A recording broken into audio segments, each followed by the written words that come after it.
Isang matagumpay naman po na kababayan natin ang nakapagpagawa ng simple at sariling bahay dahil sa pagsusumikap sa ibang bansa. Congratulations to Sir Renz Palanya.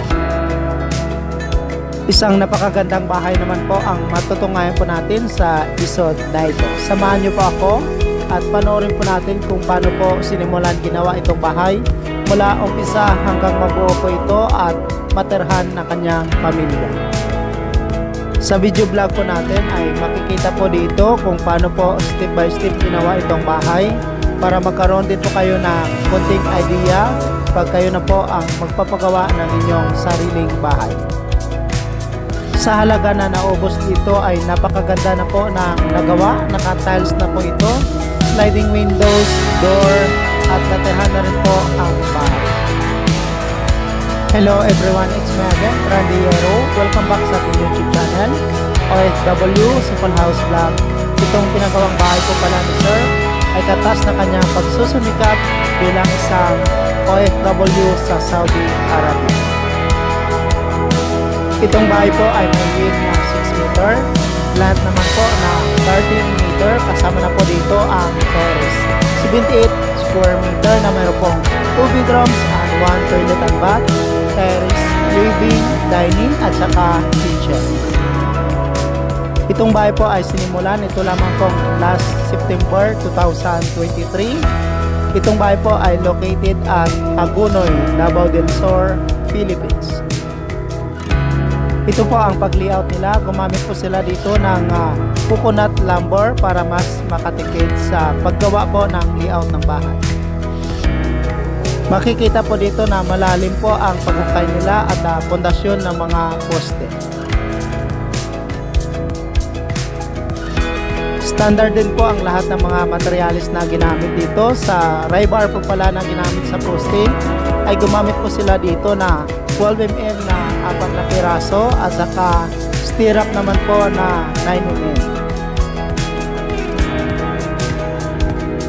Number 4 po na hollow block ang ginamit sa filing nito.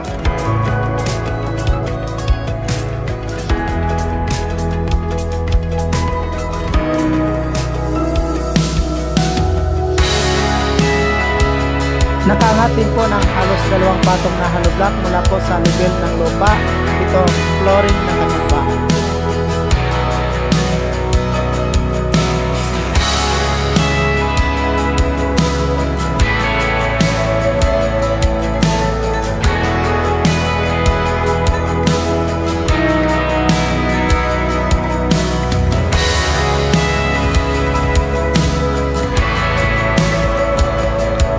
Step by step din po ang pagpapagawa ng bahay ni Sir mula umpisa hanggang mabuo ito, makapag-steel trusses at roofing and tiles.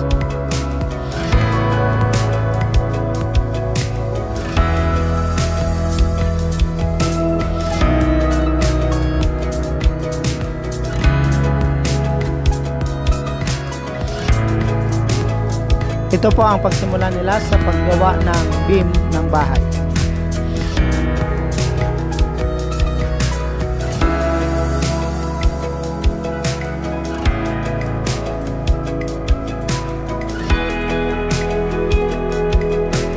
Step by step din po ang pagpapagawa nitong bahay.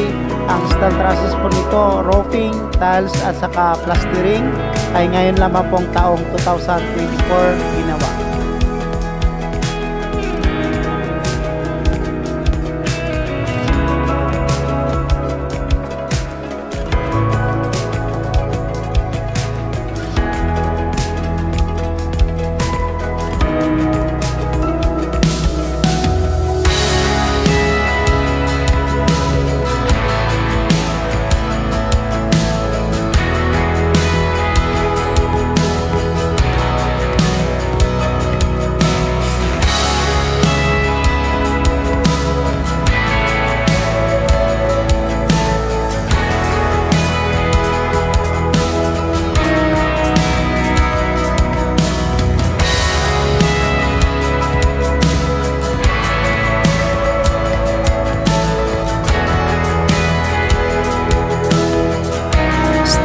installation sa trusses, gumamit po sila dito ng tubular at saka zipperless.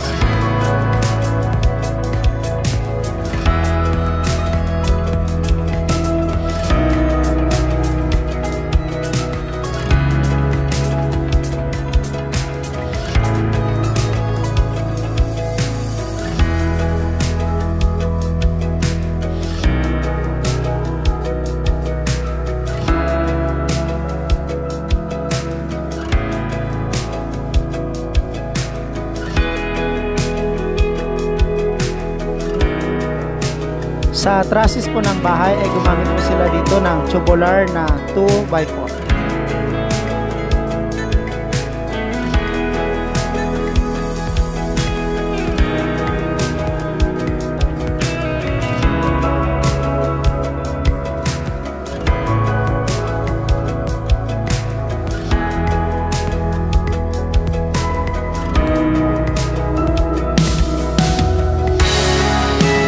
Ito po ang pagsimula sa paggawa ng kitchen area.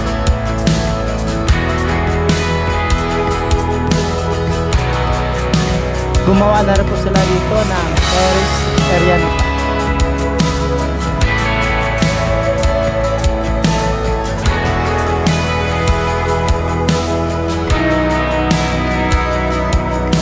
Sliding window installation. Reflective green color po ang napili ni Sir para po sa kanyang sliding windows.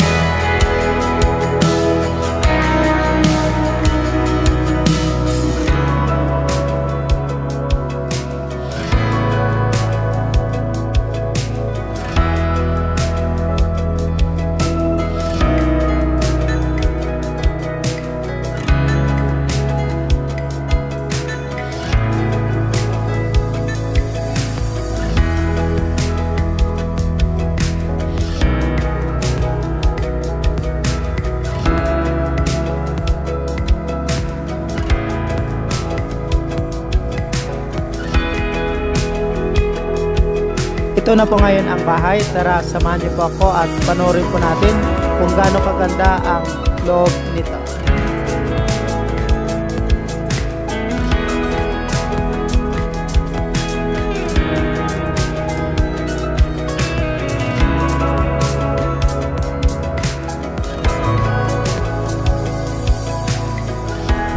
Ito po ang full house tour nitong bahay. Itong bahay po pala ay may sukat na width na 6 meter, length naman po na 13 meter, kasama na po dito ang terrace. 78 square meter na meron pong 2 bedrooms and 1 toilet and bath, terrace, living, dining at saka kitchen.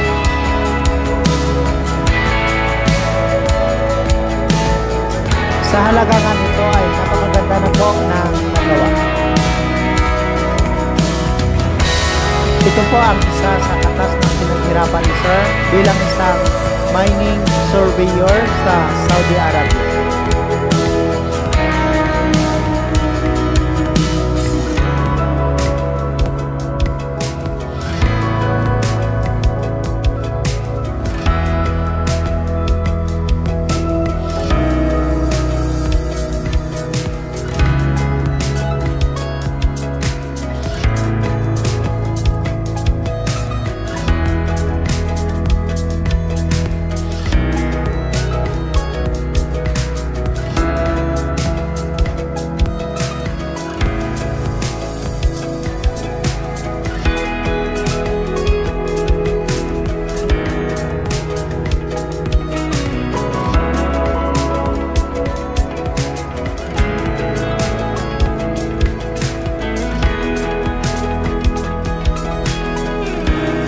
Building the house, sa ngayon ay gumastos po si Sir dito ng halagang 900,000 pesos or katumbas na 18,000 US dollar with labor.